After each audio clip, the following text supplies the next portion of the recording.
Hello guys, it's me again, Ma'am Romela Official. Okay, in today's vlog, i-share ko sa inyo yung mga nire-repack namin dito sa aming tindahan. Alam nyo ba guys, nasa sobrang mahal ngayon ng bilihin, tinatangkilik ng ating mamimili yung mga nakarepack natin na mga produkto. Dahil yung nakarepack natin ay abot kaya sa kanilang bulsa.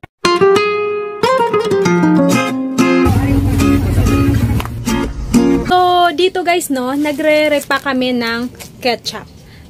So, ang binibili po namin ay per gallon, no.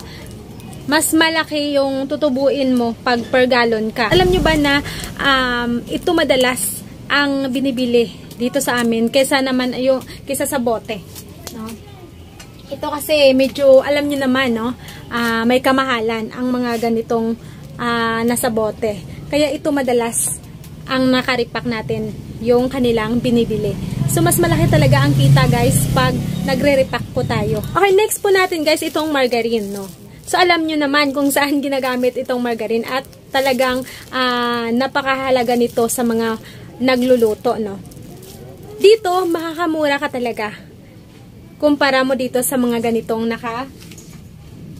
ganitong mga packaging, no. So, nasabi ko na nga, pag sa ganitong packaging na tayo, no, may kamahalan talaga. So, dito makakatipid yung ating mga mamimili.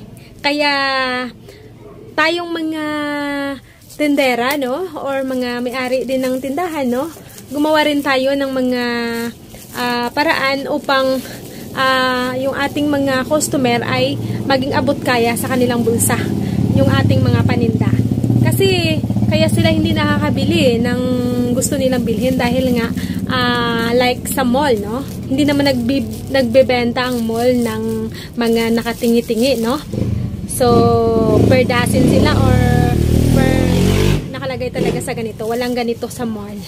Dito lang sa mga tindahan nabibili yung mga ganito. So, kailangan meron tayong ganito. Matutuwa yung ating mga customer pag nakabili sila ng mga tingi-tingi, no? Para makasave sila. Dito tayo sa curry mix, no? Ito guys, no, napakamura. Alam nyo naman kung magkano ang isang pack ng curry mix, no? Ang mahal. Nasa 30 plus to 40 plus yata.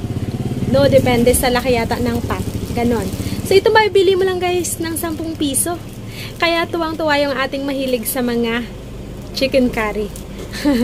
Kaya dahil nakakabili sila ng abot kaya or tipid pack, no? Ganito. So, ginagamit namin, no?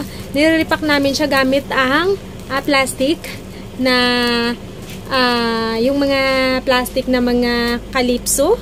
Oh, parang ganun yata yung ano ng plastic namin na nilalagyan, no? 1 in 1/2. No, 1 in 3/4, no?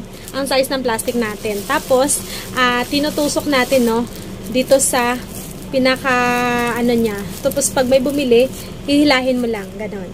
So, natutuwa yung ating mahilig sa chicken curry, no? Dahil, meron silang mabibili na curry mix na abot kaya. 10 piso lang, may curry mix ka na. Next po natin, guys, ay itong egg yellow, no? Food color. So, ito din guys, no? Sa mga mahilig menudo, Balenciana, basta ang dami nilang ginagamitan nito guys. At mabilis itong maubos. Ang problema lang dito ay kapag nirepack mo to ay siguradong madudugyot ka. Dahil kapag ito kumapit sa kamay mo, no? Nako, mahihirapan kang tanggalin, no? Or sa damit, no? Pero kahit ganun pa man, ay pinagtsatsagaan po namin ito. No, dahil maliban sa makakabili yung ating customer ng mura, no, naabot sa kanilang bulsa, abot kaya sa kanilang bulsa, ay malaki din ang kinikita namin dito. Ang kinikita nito pag sa isang jar, no, malaki. Halos kung magkano yung puhunan, halos ganun din yung magiging kita mo. So ito pa guys, no, laurel, dahon, no. So, ito, sa mga mahilig mag-adobo. Yan. O, ito, 2 tali na yung ginawa namin. Kasi nga, pag isang tali lang, ubos agad. No? Kaya dinadalawa na namin, no? Madami kaming nirepack nito, guys. Pero, talagang mabilis maubos. Imagine, guys, 2 pesos lang to. No? At, sobrang laki din ng kinikita namin dito, ng tutubuin mo dito dahil magaan, no? Ang magkano lang yung 1 kilo ng dahon nito.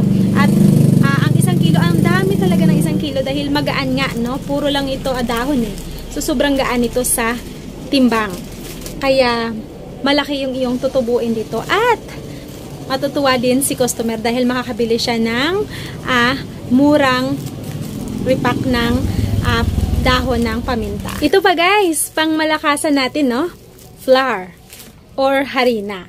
So ito guys, no, hindi lang ito ginagawang tinapay, no? Ang dami ring niluluto na ginagamitan ng harina. Kaya nagre-repack kami nito guys dahil ang daming naghahanap ng harina na tingi-tingi. So, mag-repack na rin kayo guys dahil ito rin ay hindi rin pahuli sa mga tingi-tingi natin na madalas hinahanap. So, hanggang dito lang muna tayo guys, no? Bali, ang dami ko pa sanang gustong ipakita pa ng mga items na nire-repack namin. Pero dahil wala nang, ano na guys, medyo uwian na namin, no?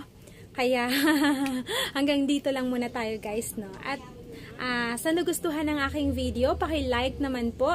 At sa gusto ng mga ganitong mga content, no? Paki-subscribe na lang aking munting channel at i-click nyo na rin yung notification bell para ma-notify kayo sa susunod pa nating mga video.